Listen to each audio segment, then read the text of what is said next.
Baik, selamat berjumpa kembali dalam pembahasan materi untuk pertemuan sekarang. Kita akan membahas terkait relasi dan fungsi bagian ketiga. Ini adalah materi lanjutan dari materi sebelumnya. Tentunya kita akan membahas ada beberapa pokok bahasan yang akan kita sajikan. Di antaranya adalah kita bicara tentang nanti relasi enari, kemudian fungsi infus dan komposisi dan fungsi khusus. Jadi nanti kita akan bahas terkait dengan tiga sub pokok bahasan. Nah, kita akan memulai dengan NR ini ya, NRI relation, atau kita akan berbicara tentang relasi NR. Jadi ada juga NR ya, tapi bisa juga dibaca dengan NR juga nggak apa-apa, sama aja. Nah, kemudian kita bicara kemarin ada yang disebut dengan relasi biner. Kalau relasi biner itu adalah relasi yang menghubungkan dua buah himpunan. Nah, sedangkan relasi yang lebih apa namanya yang menghubungkan lebih dari dua himpunan ini yang dinamakan dengan relasi energi, gitu ya, atau relasi yang lebih umum menghubungkan lebih dari dua buah himpunan seperti itu. Jadi kalau kita bicara ener berarti ini bicara lebih dari dua himpunan. Kalau biner ada huruf B berarti dia dua begitu ya. Dua himpunan. Jadi basis datanya memang berbeda. Nah, relasi biner itu tadi hanya menghubungkan dua buah himpunan. Di sini dikatakan dia apa menghubungkan dua buah himpunan, dan biasanya relasi yang lebih dari dua himpunan itu disebut dengan enar atau relasi enari. Nah, jika n-nya dua, maka ini disebut dengan biner gitu seperti itu ya. Nah, tentunya ini relasi enar ini mempunyai terapan penting dalam basis data.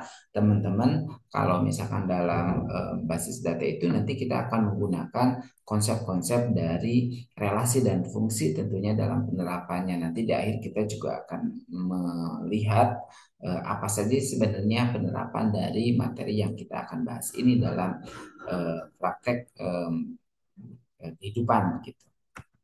Oke, nah kita masuk ke definisi yang pertama terkait dengan relasi energi itu sendiri.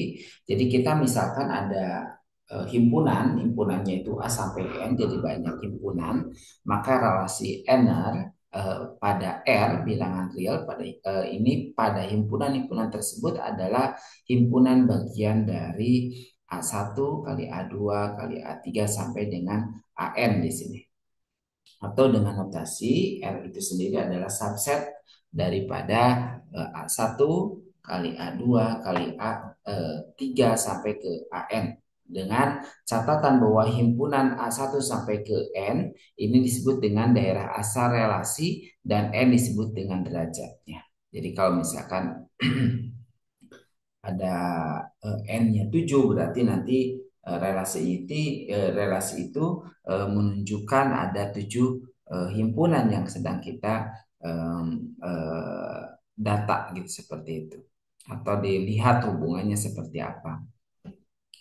Nah, kemudian kalau misalkan kita salah satu contoh misalkan diberikan di sini ada data NIM mahasiswa, kemudian ada nama, ada mata kuliah, kemudian ada nilai, maka relasi mahasiswa terdiri dari empat ini ya, empat tupel namanya seperti itu. Jadi ada empat tupel yang dapat kita data, jadi antara NIM, nama, matkul, nilai. Jadi ini bisa kita hubungkan begitu ya di antara satu, dua, tiga, empat himpunan ini, sehingga mahasiswa itu sendiri merupakan subset daripada NIM, matkul, dan nilai seperti itu ya. Nah, ini salah satu contoh relasi yang bernama MHS misalkan ya. Nah, ini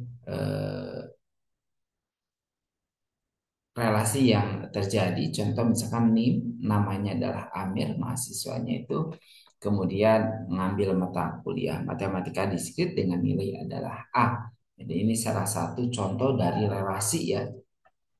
MHS-nya itu kalau tadi kita bicara tentang relasi antara empat himpunan. Nah, kemudian juga relasi MHS ini bisa juga kita tulis dalam bentuk tabel begitu. Jadi bisa kita sajikan dalam bentuk tabel.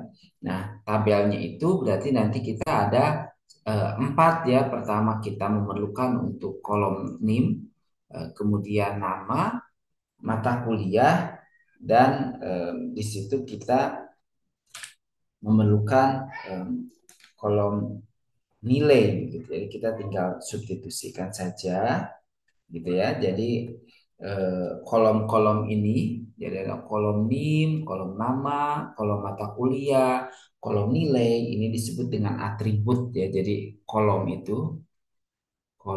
ini atribut. Jadi kalau ada penyebutan atribut itu kita ngobrolin tentang kolom. Jadi atributnya ada berapa? Kalau di sini berarti kita tinggal hitung ada satu, dua, tiga, empat. Jadi atributnya ada empat. Jadi setiap kolom pada tabel itu disebut dengan atribut begitu ya.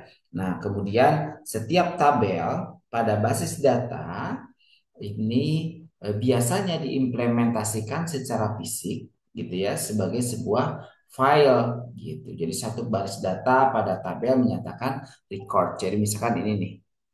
Nah, ini baris pertama, ini tuh record namanya. Jadi ya, sebuah record atau untuk setiap atribut itu menyatakan sebuah file gitu. Seperti itu ya. Oke, jadi itu mungkin untuk bagaimana penulisan daripada relasi itu sendiri gitu. Nah, kita akan masuk sekarang ke pembahasan terkait dengan fungsi. Bagaimana kita bicara tentang fungsi, tentunya ini agak sedikit berbeda dengan relasi. Kalau relasi itu kan tadi sudah kita bicarakan di pertemuan-pertemuan sebelumnya, sedangkan kalau fungsi itu merupakan relasi khusus begitu ya. Jadi dia itu sebenarnya relasi khusus yang memetakan gitu ya. Seperti itu. Jadi ini jenis relasi khusus yang memetakan setiap himpunan ke himpunan lainnya. Begitu. Jadi, tapi setiap himpunan A jadi contoh misalkan himpunannya adalah himpunan A ke himpunan lainnya ke himpunan B. Jadi fungsi itu adalah jenis relasi khusus yang memetakan untuk setiap. Jadi untuk setiap anggota himpunan A. Jadi ini untuk setiap anggota himpunan A ke anggota himpunan B. Jadi ke anggota himpunan B. Jadi untuk setiap itu artinya tidak boleh ada di daerah himpunan asal atau himpunan A itu yang tidak kita pasangkan atau yang tidak memiliki hubungan dengan himpunan atau anggota himpunan di B. Jadi ini syarat wajib kalau kita bicara tentang suatu fungsi. Jadi misalkan di sini katakan ada A dan B merupakan himpunan dan relasi yang terjadi itu merupakan relasi biner antara fungsi dari A ke B. Ini merupakan suatu fungsi jika setiap elemen di A. Jadi ini catatannya ya. Jika untuk setiap elemen di A dihubungkan dengan tepat satu elemen di B, jadi dia harus tepat satu, gitu ya. Jadi F itu adalah merupakan fungsi, gitu ya. Dikatakan fungsi dari A ke B. Karena kenapa? Karena dia itu memasangkan setiap elemen di anggota A tepat satu ke dalam anggota B, atau bisa ditulis juga dengan F A tanda panah B. Ini menunjukkan dia itu adalah fungsi. Ya. Oke. Nah, arti F memetakan A ke B tanda panah B ini kita katakan bahwa A itu biasanya disebut dengan daerah asal atau A disebut dengan domain dan B disebut dengan daerah tujuan atau kodomain. dari fungsi itu sendiri begitu ya. Nah, kemudian nama lain untuk fungsi boleh juga kita katakan sebagai pemetaan atau transformasi gitu ya. Sehingga kita bisa katakan kalau misalkan ada FA sama dengan B, maka A atau elemen A ini syaratnya ya, jika elemen A di dalam A dihubungkan dengan elemen B di anggota B begitu, maka kita katakan bahwa dia itu adalah sebagai sebuah fungsi hubungan yang terjadinya. Jadi jangan lupa ya, jadi kalau misalkan A ini disebut dengan domain, ini adalah domain, ini adalah kodomain. Gitu ya. Jadi kalau kodomain itu adalah daerah hasil atau daerah hasil. Sedangkan kalau domain daerah asal. Oke ya, seperti itu. Sedangkan kalau kita bicara daerah apa namanya? Daerah range atau jajah apa namanya? Jelajah. Jadi nanti ada disebut juga dengan range fungsi atau disebut juga dengan jelajah. Biasanya nanti untuk kalau misalkan begini, kita punya himpunan A, kita lihat misalkan ada himpunan A merupakan fungsi terhadap himpunan B, misalkan ada C seperti ini, ada D, maka kita bisa katakan bahwa domain fungsinya itu adalah A, gitu ya. Sedangkan kodomain fungsinya berarti B, C, dan D. Sedangkan range fungsinya adalah B saja. Karena B yang dipilih. Begitu. Yang memiliki pasangan.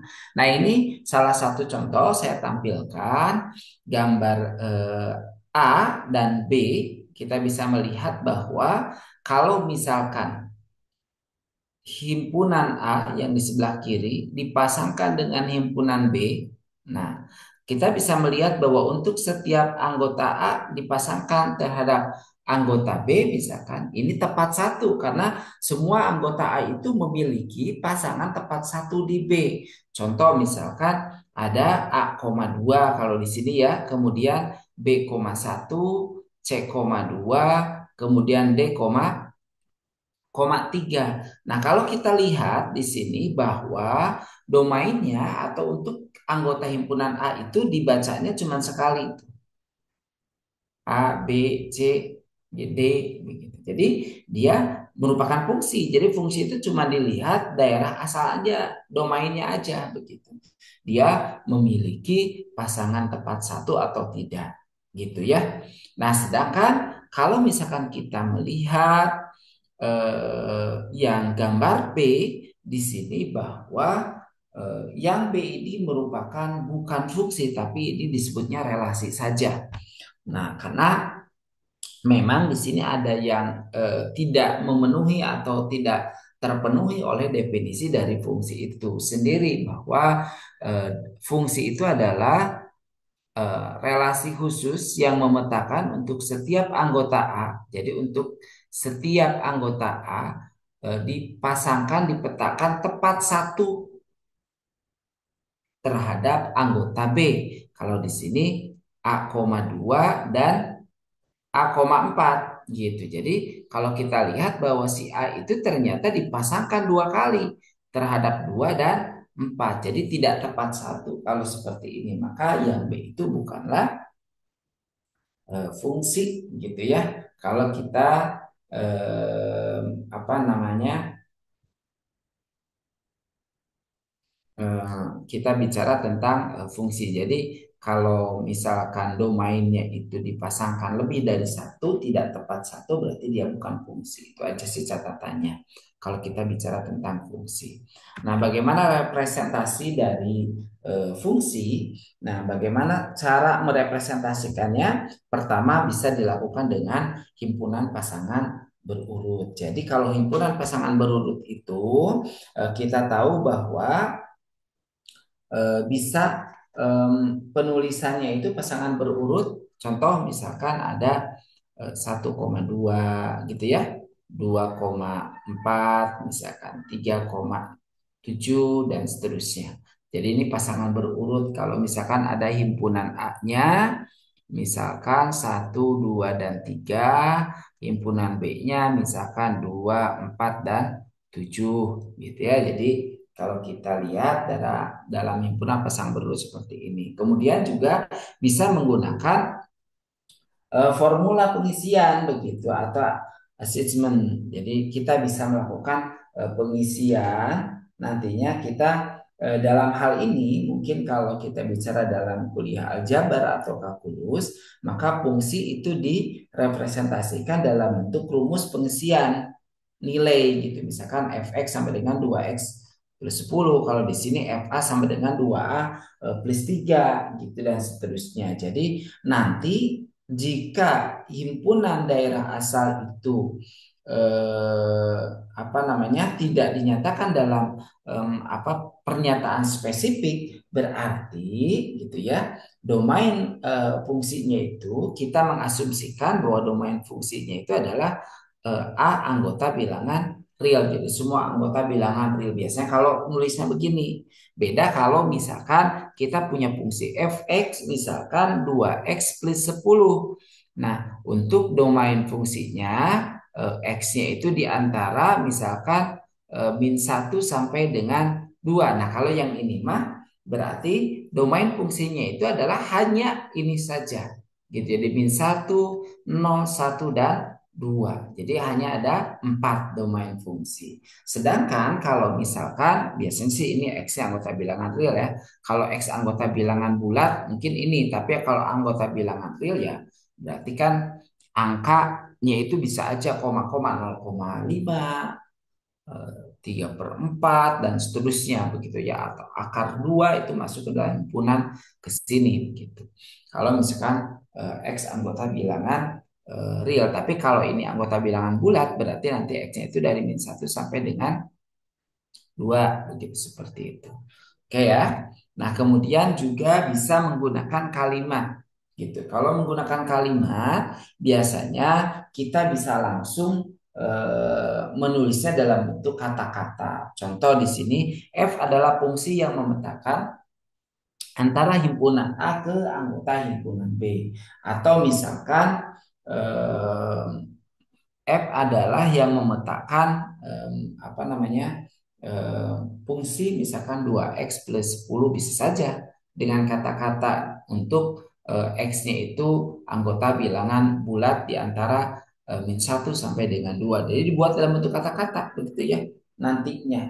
Dan itu boleh-boleh saja. Yang berikutnya yang keempat bisa menggunakan source code ya atau ini untuk kode pemrograman source code ya. Nah, ini biasanya fungsi ini dispesifikasikan dalam bentuk kode program komputer yang nanti kalau kita dalam prakteknya akan apa namanya banyak menggunakan ini begitu. Misalnya dalam bahasa Pascal gitu ya, fungsi yang mengembalikan contoh fungsi yang apa namanya mengembalikan nilai mutlak dari sebuah bilangan bulat X misalkan yaitu dengan nilai mutlak X kan begitu ya. Nah, maka bisa ditulis dalam bahasa pemrograman misalkan function absisnya X misalkan disebutkan X-nya itu adalah integer bilangan bulat kemudian nanti si bahasanya itu akan menggunakan konteks if then else ya seperti itu. Nanti kita akan lihat contohnya ya. Nah, berikutnya eh, contoh, nah seperti ini. Contohnya misalkan if then, ya jadi function abscis untuk x yang bilangan integer, bilangan bulat dimulai jika x-nya 0 maka x-nya abscisnya adalah min x. Jadi kalau misalkan apa namanya selain itu else, jadi selain daripada x-nya kurang dari 0 maka dia akan memasukkan ke dalam program atau dibacanya itu dengan X saja. Gitu. Ini kalau kita bicara tentang nilai mutlak, gitu ya. Nah, yang kelima, representasi fungsi itu bisa menggunakan kurva atau grafik, gitu ya. Contoh dalam bidang kartesian, misalkan seperti ini. Nah, grafik juga bisa kita identifikasi ya kalau misalkan apakah ini fungsi atau bukan terhadap fungsi fx misalkan, tinggal dicek saja domainnya itu kan di sumbu x tentunya. Tinggal dicari nanti contoh misalkan di satu gitu. Satu itu tinggal tarik aja ke grafiknya.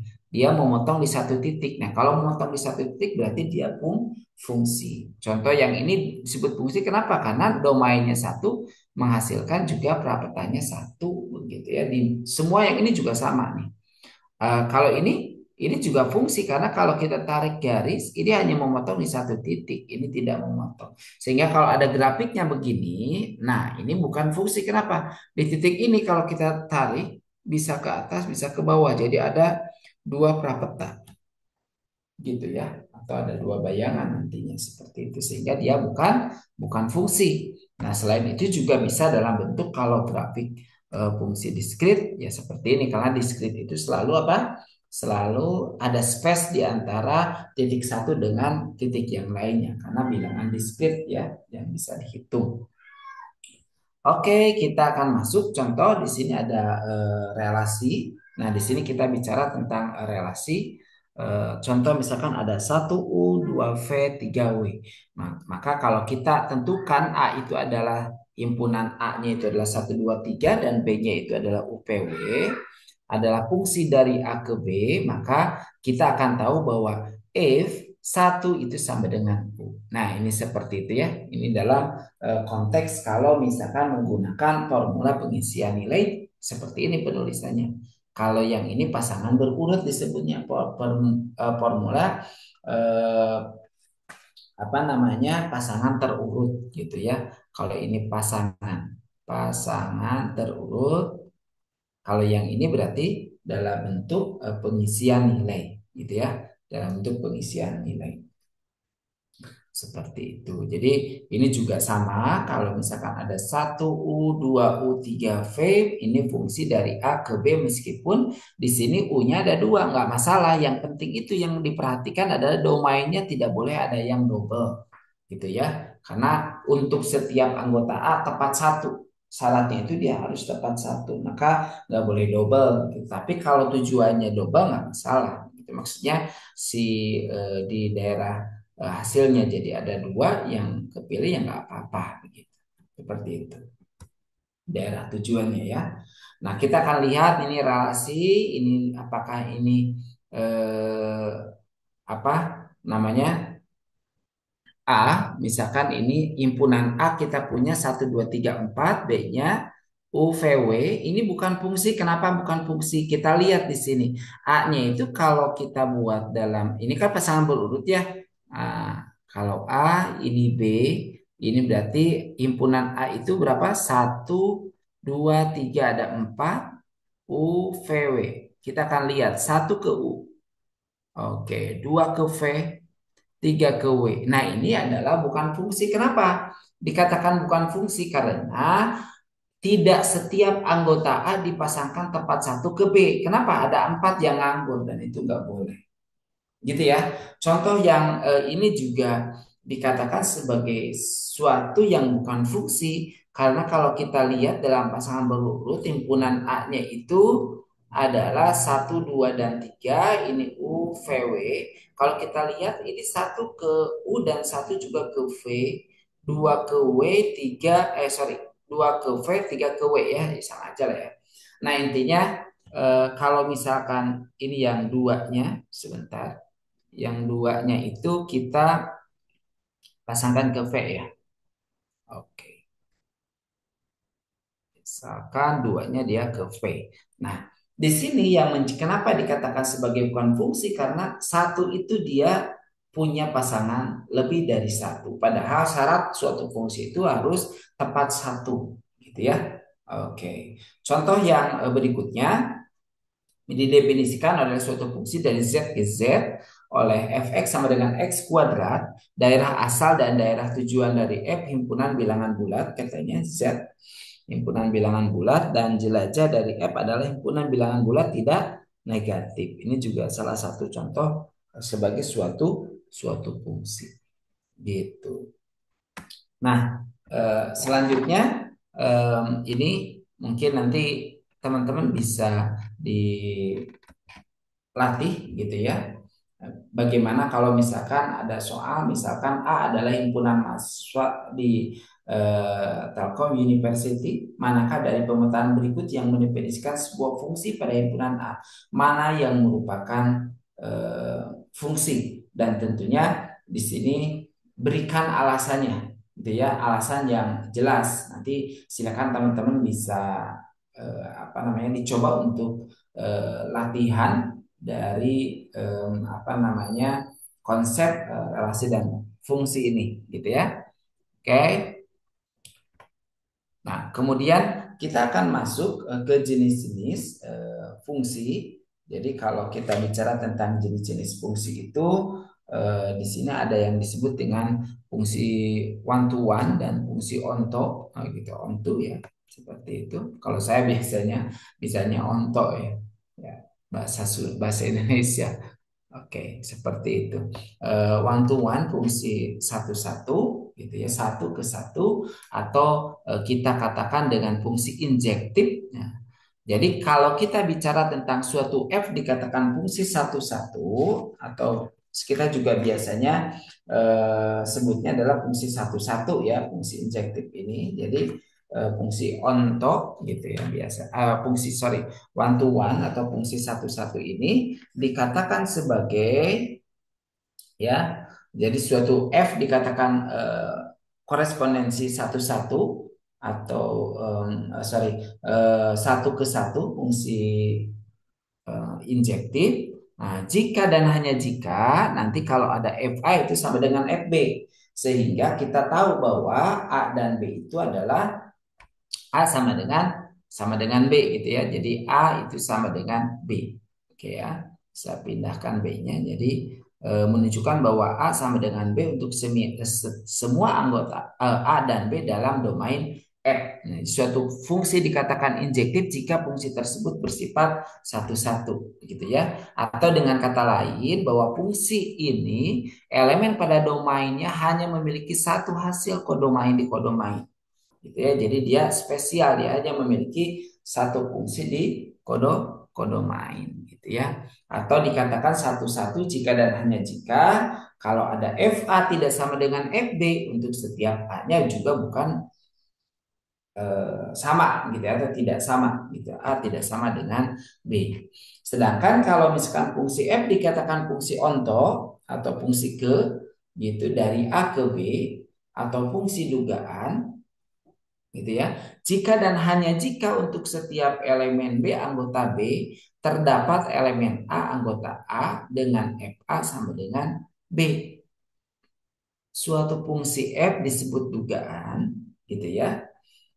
Fungsi dugaan maksudnya jika fungsi tersebut adalah onto gitu ya. Jadi kita coba lihat mana yang dimaksud dengan fungsi eh, untuk dan fungsi eh, apa namanya subjektif. Kita akan lihat ini adalah fungsi satu ke satu ya, fungsi satu ke satu.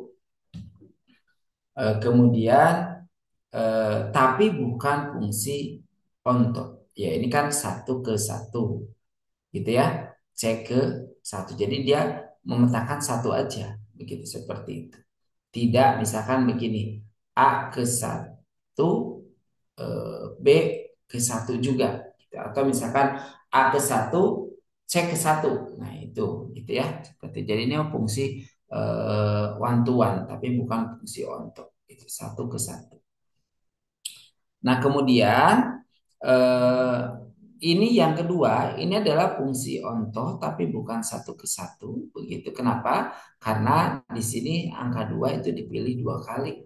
Ya, jadi kalau misalkan ada yang seperti ini, berarti ini bukan satu ke satu. Jadi satu ke satu itu harus benar-benar satu pilihan di B-nya juga. Begitu.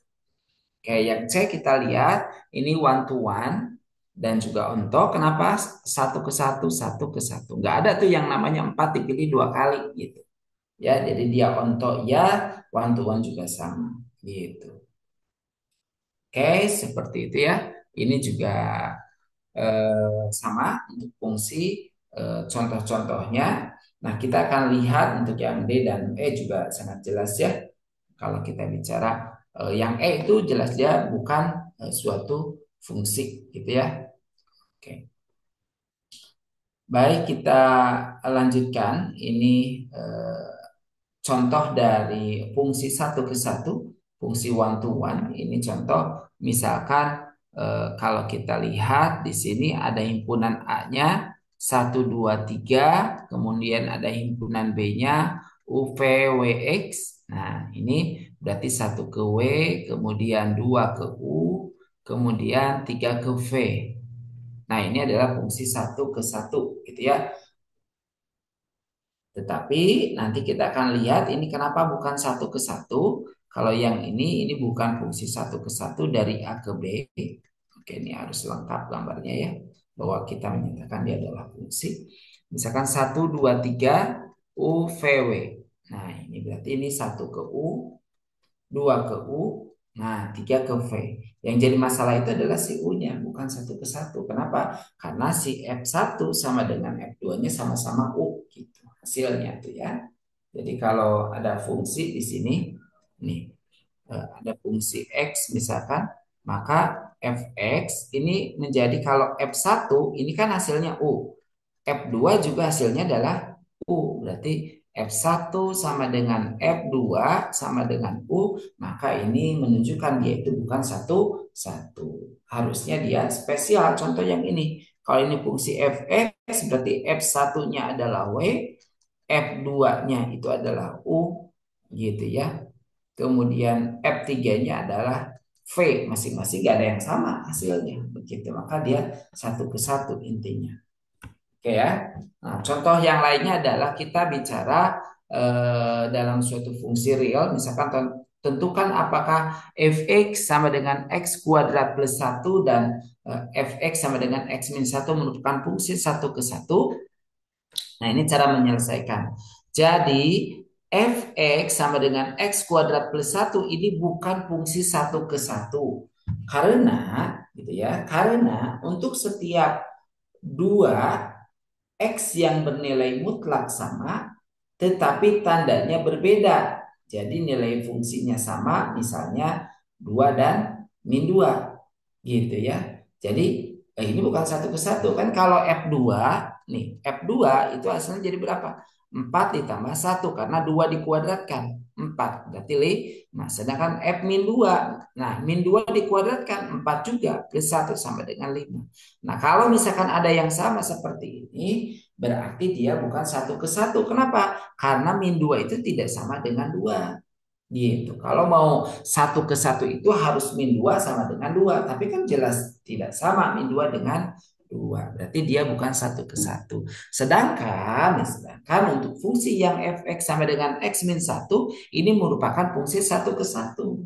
Kenapa? Karena A sama dengan tidak sama dengan B, maka hasilnya juga tidak sama gitu. Kita contoh misalkan x-nya adalah berapa? X-nya adalah 2, maka F2-nya adalah 1.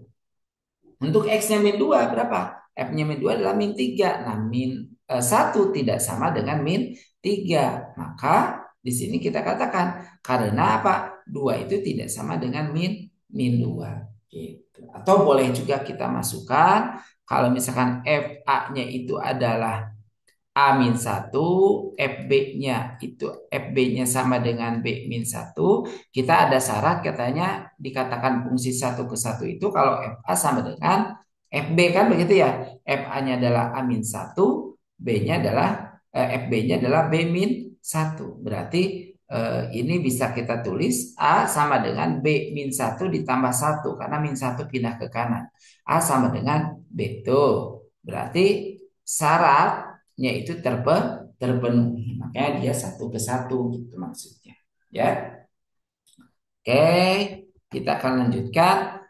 Nah, fungsi F dikatakan berkorespondensi satu ke satu atau bijektif, ya berkorespondensi jika ia fungsi satu ke satu dan juga fungsi pada gitu ya. Jadi kalau bedakannya ini ada fungsi satu ke satu dengan korespondensi satu satu gitu ya, dan juga fungsi pada. Jadi bijektif itu dikatakan suatu fungsi dikatakan bijektif jika apa? Jika fungsi itu adalah surjektif plus injektif.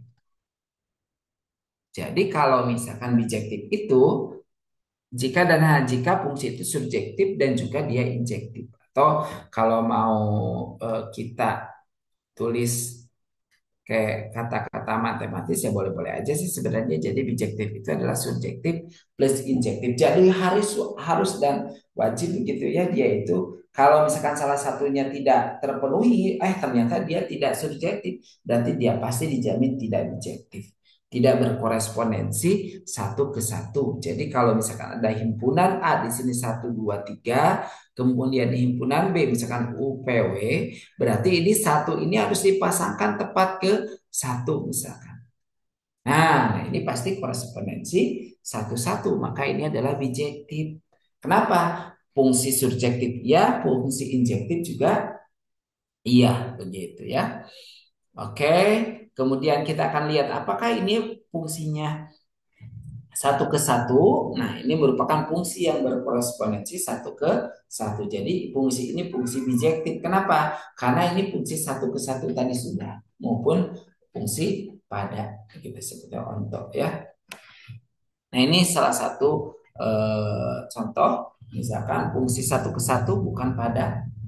Oke, ini salah satu contohnya, bukan fungsi satu ke satu maupun pada. Jadi bukan keduanya kalau yang ini. Bukan keduanya, kenapa? Itu seperti itu ya. Kan satu ke satu mah harus jelas, ini bukan satu ke satu. Jadi kalau ini fungsinya pada, kenapa fungsi pada bukan satu ke satu? Jelas gitu ini. Lihat ya, salah satu contoh kalau kita bicara tentang fungsi onto atau fungsi surjektif ya.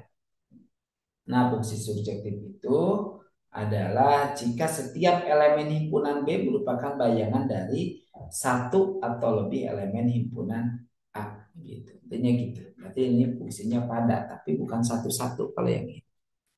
Boleh, gitu ya. Seperti itu.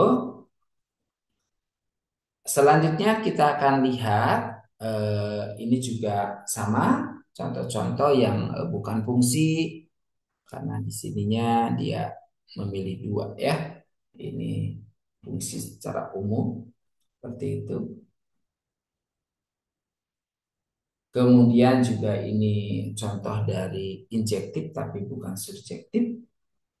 Seperti ini jangan lupa contoh-contohnya ya. Nah, kalau mau dibuat seperti ini juga boleh. Jadi kita tinggal buat eh, apa namanya bulatannya saja.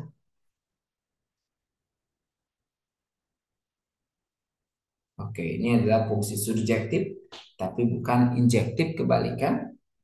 Kalau injektif itu harus satu ke satu ya.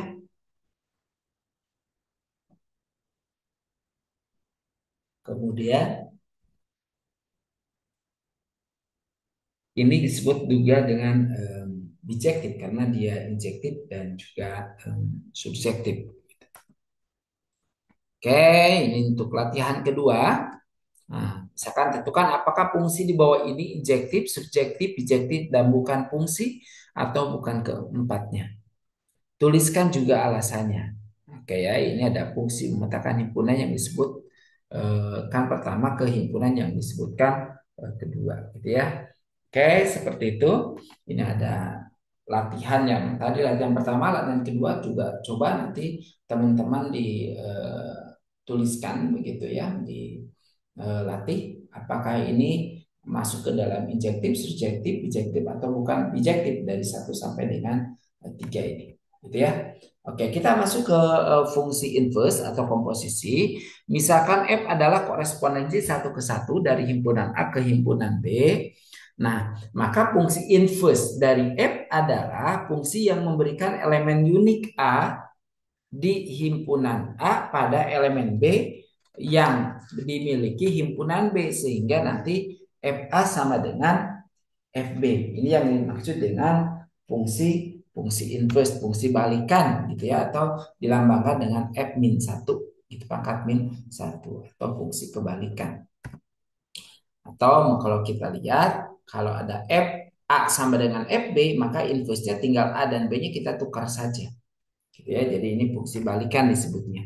Contohnya misalkan seperti ini.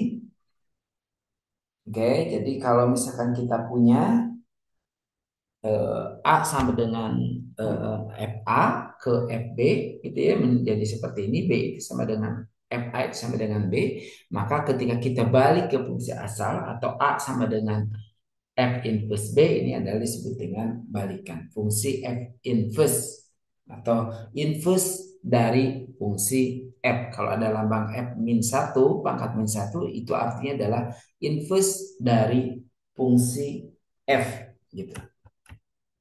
Contohnya misalkan kita punya F, 1U, 2W, 3V, ini dengan A-nya 1, 2, 3 dan B-nya adalah UPW.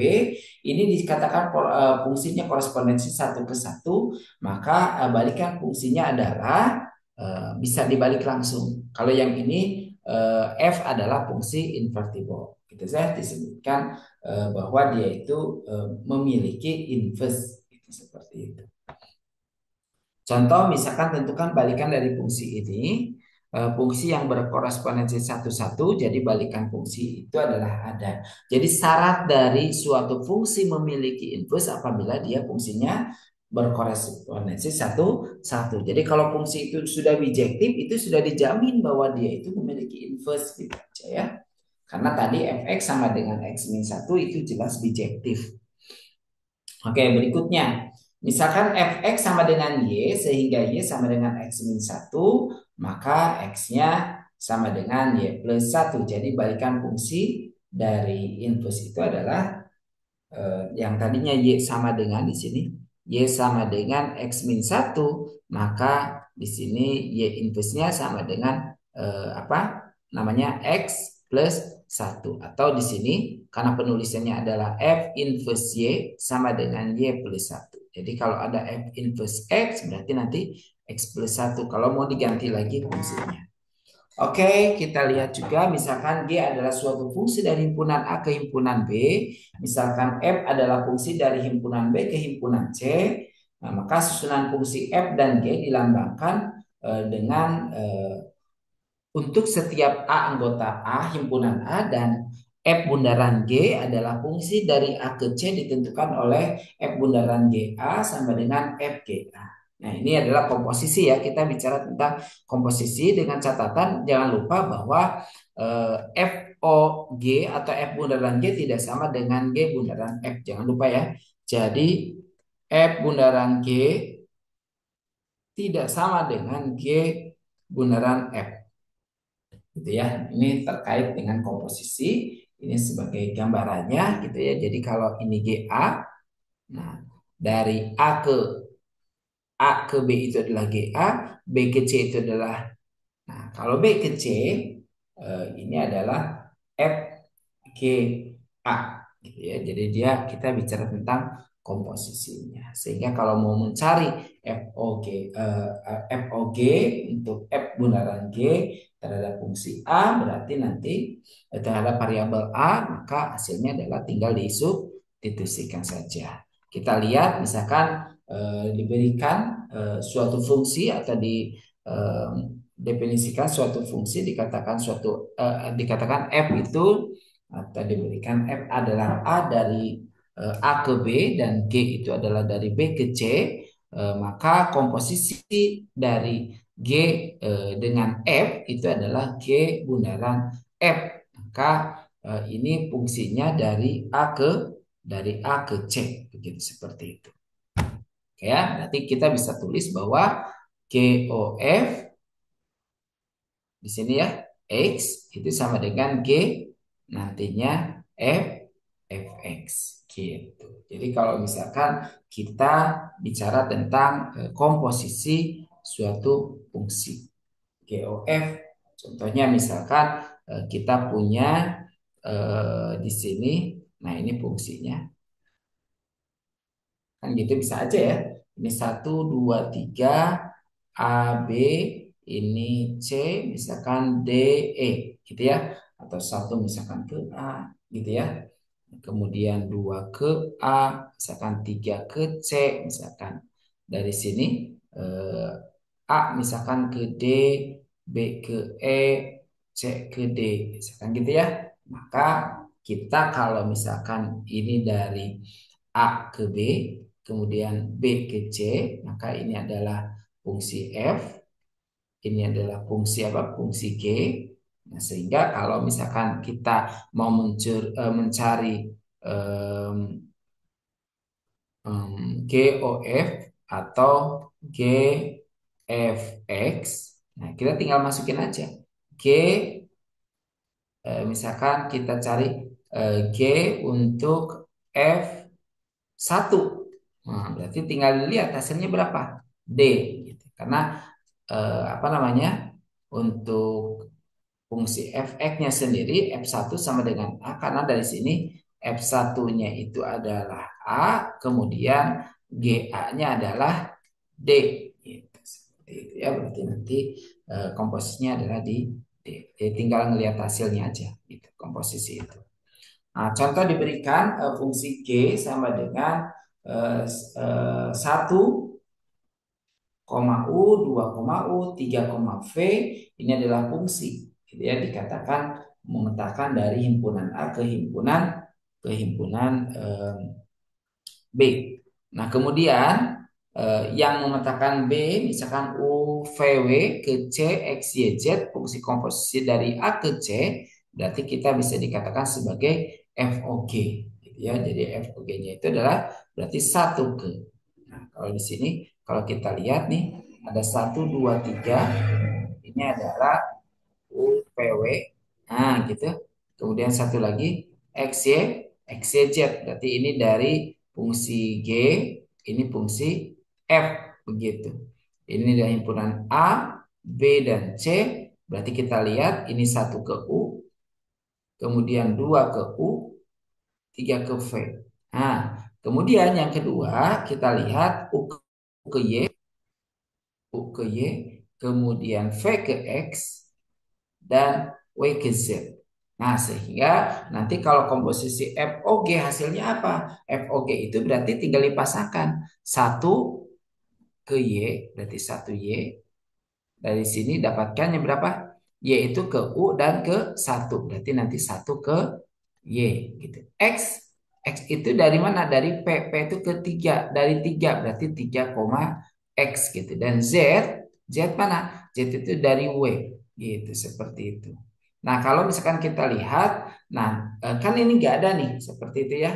Nah, kalau tidak ada berarti yang nggak usah Z itu karena tidak ada hasilnya. Begitu. Kecuali kita lihat bahwa karena domain fungsi itu kan satu nih, baru dua, kan satu lagi harus ada angka dua. Dua dipasangkan ke mana? Berarti kita telusuri. Dua kemana saja? Dua ke U, dari U ke Y. Maka dua koma Y. Gitu. Karena kalau kita mau menulis pasangan berurut dari suatu fungsi, domainnya itu harus disebutkan semuanya. Begitu. Jadi kalau ini baru satu dan dua, atau satu dan tiga, duanya belum, ya tinggal cari dua pasangkan kemana. Kalau yang Z memang tidak dipilih oleh, tidak dikomposisikan oleh G, gitu ya, seperti itu. Oke, misalkan kita punya fungsi fx-nya di sini adalah fx-nya adalah x plus 3 dan gx-nya adalah x kuadrat min 2, tentukan FOG. Maka FOGX kita dapatkan jadi apa? Nanti FGX. Nah, itu. Ya, jadi kalau misalkan F di sini GX-nya berapa? GX-nya adalah X kuadrat min 2, berarti nanti tinggal masukin. Nah, X kuadrat min 2 ditambah 3 dari mana? Misalkan ini ada FOGX-nya dari mana, kita pakai fungsi yang ini, dari ini. Dari X plus 3. Nah, X-nya ganti dengan yang ini. Si X yang ini. Sehingga hasilnya adalah, nah ini yang kita tulis. Berarti nanti jadi X kuadrat min 2 plus 3. Sehingga X kuadrat plus 1. Gitu. Bagaimana dengan GOF? Berarti kalau GOF X berarti sama dengan G komposisi eh, fx itu berarti fx di sini ya. Berarti G-nya itu kalau mau tulis x kuadrat min 2 berarti nanti jadi fx kuadrat min 2. Maksudnya begitu loh, biar lebih lengkap dari sini ya. Berarti nanti kita tinggal masukin X-nya plus 3 min 2. Dikuadratkan, jangan lupa X dikuadratkan, X kuadrat 1 kali 3 kali 2 6. Berarti plus 6X ditambah 3 dikuadratkan 9 min 2. Atau X kuadrat plus 6X ditambah 7. Gitu. Oke ya, seperti itu. Nah, ini salah satu contohnya yang tadi. Kalau misalkan yang tadi mah fungsinya adalah x kuadrat min 2, gitu ya. Kalau yang ini adalah 2x kuadrat plus 5. Sehingga ketika kita disuruh mencari, tentukan komposisinya, ya sudah berarti nanti untuk mencari GOFX ini sama dengan GFX. Kan gitu ya. Berarti nanti kita tinggal masukkan G-nya adalah 2 kali fx kuadrat tambah 5 atau 2 dikali 3x min 1 kuadrat tambah 5 gitu. Atau 2 kali ini jadi 3x dikuadratkan 9x kuadrat 3 kali min 1 kali 2 berarti min 6x min 1 dikuadratkan 1 ditambah 5 berarti hasilnya adalah 18 x kuadrat min 12x plus 2 ditambah 5 atau 18x kuadrat min 12x plus 7 gitu ya. Seperti itu. Nah, kalau FOG-nya F bundaran G gitu ya. Kita tulisnya jadi FGX. Nah, berarti nanti 3 kali GX dikurangi 1 berarti 3 kali 3X min 1. Sorry, ini GX-nya adalah 2X kuadrat ya, 2X kuadrat plus 5. Oke, min 1. Berarti nanti kita tinggal masukkan 6x kuadrat plus 15 kurangi 1. Karena kita kalikan ke dalam. Berarti 6x kuadrat plus 14. Gitu. Kalau misalkan ditanyakan misalkan F bundaran G satunya berapa? Ya tinggal masukkan dari sini. Ini kan F O G X kan. Nah, maka bundaran satu berarti nanti FOG satu itu sama dengan 6 kali 1 kuadrat tambah 14. Berarti 6 ditambah 14 sama dengan 20. Itu kalau misalkan kita disuruh mencari nilainya di titik X berapa gitu. Oke, next kita lihat beberapa ada yang dimaksud dengan fungsi-fungsi khusus. Ada ini sebenarnya rekursi merupakan suatu proses yang mendefinisikan objek dengan sudut pandang sendiri. Jadi ada fungsi rekursi. Nah, maka ini fungsi yang mengacu pada fungsi itu sendiri, gitu dah. Contoh misalkan dalam fungsi rekursi itu ini contohnya misalkan dalam basis fungsi bagian yang berisi nilai fungsi yang terdefinisi secara eksplisit gitu ya. Atau dia juga bagian ini juga sekaligus menghentikan rekursifnya, memberikan sebuah nilai yang terdefinisi pada fungsi rekursif begitu. Oke, nah ini yang dimaksud juga dengan rekursif fungsi. Bagian ini mendefinisikan fungsi dalam terminologi dirinya sendiri gitu ya. Kalau kita bicara tentang rekursif fungsi gitu ya. Oke. Nah, ini beberapa fungsi khusus yang kita ketahui kalau kita bicara tentang fungsi yang kita bahas. Contoh dalam floor ini sebenarnya simbolnya itu seperti ini, jangan lupa. Nah, nanti kalau misalkan ini tuh dibacanya bilangan bulat terbesar yang kurang dari sama dengan X. Nah, artinya ini pembulatan, tapi pembulatannya itu ke bawah. Gitu ya, pembulatannya ke bawah. Ya kalau 0,5 berarti ya 0 pembulatannya. 0,9 pembulatannya kalau misalkan tandanya begini floor ke bawah berarti sorry ini penulisan. Nah, gini. Berarti ini jawabannya 0. Itu 4,8 berarti ke bawah ke 4 gitu. Kalau selling, nah ini pembulatannya itu adalah ke bilangan bulat terkecil yang lebih besar sama dengan X itu sendiri. Tanda penulisannya simbolnya jangan lupa. Ini sangat penting tentunya ketika apa namanya, kita ingin membaca apakah ini floor atau em, sailing gitu ya. Jadi kalau sailing ini pembulutnya ke atas 0,5 jadi 1, 3,5 jadi 4. Gitu aja sih. Kalau modulo, nah ini untuk yang modulo itu biasanya ini adalah contoh, misalkan A modulo M adalah R sendikan, sehingga nanti A itu adalah kayak teorema sisa ya, seperti itu. Jadi pembagian gitu, seperti itu, atau kelipatan juga sama. 25 itu contoh langsung ke sini aja ya. 25 itu modulo 7, nanti sisanya adalah 4. Artinya kalau misalkan kita mau dibuat seperti ini nih. 25 itu jika dibagi 7 itu menghasilkan 3 karena 21 ya, sisa 4. Jadi 25 itu adalah modulo modulo 7, yaitu 4 sisanya gitu. Sisanya kan 4 gitu ya. Jadi kita ngobrolin tentang ini. 0 modulo 5 pasti 0. Min 25 modulo 7 adalah 3 gitu ya. Oke. Nah, ini yang kita akan bahas terkait dengan fungsi rekursif. Nah, fungsi rekursif itu sendiri didefinisikan berdasarkan eh, sebenarnya fungsi faktorial ya. Tapi jangan lupa fungsi faktorial ini biasanya untuk n-nya itu lebih dari 0. Kalau n-nya 0 didefinisikan oleh 1. Kalau lebih dari 0 pakai fungsinya yang bawah. Ini kalau misalkan kita bicara tentang eh, faktorial ya. Jadi faktorial contoh misalkan ada 3 faktorial, berarti nanti 3 kali 2 kali 1. Jadi sama dengan 6. Kalau 10 faktorial berarti 10 kali 9 kali 8 kali 7 kali 6 kali 5 kali 4 kali 3 kali 2 kali 1. Jadi tinggal dikalikan semuanya.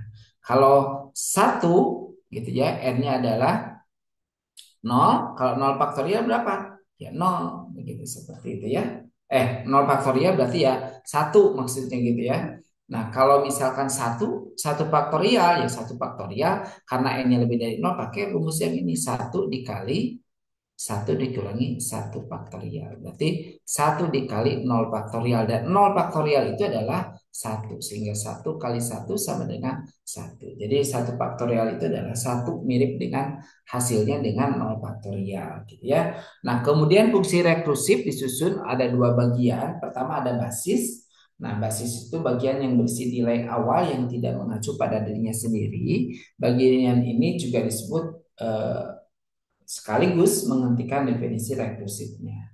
Nah, kemudian yang kedua, fungsi rekursif itu disusun oleh bagian yang disebut dengan recurrence. Nah, untuk recurrence itu, bagian ini mendefinisikan argumen fungsi dalam terminologi dirinya sendiri. Jadi setiap kali fungsi mengacu pada dirinya sendiri, maka di sini argumen dari fungsi harus lebih dekat ke nilai awal atau basisnya. Contohnya misalkan fungsi rekursif itu seperti apa? Misalkan fungsi faktorial tadi sudah disebutkan, itu ya recurrent. Jadi dia akan berhenti di dirinya sendiri gitu.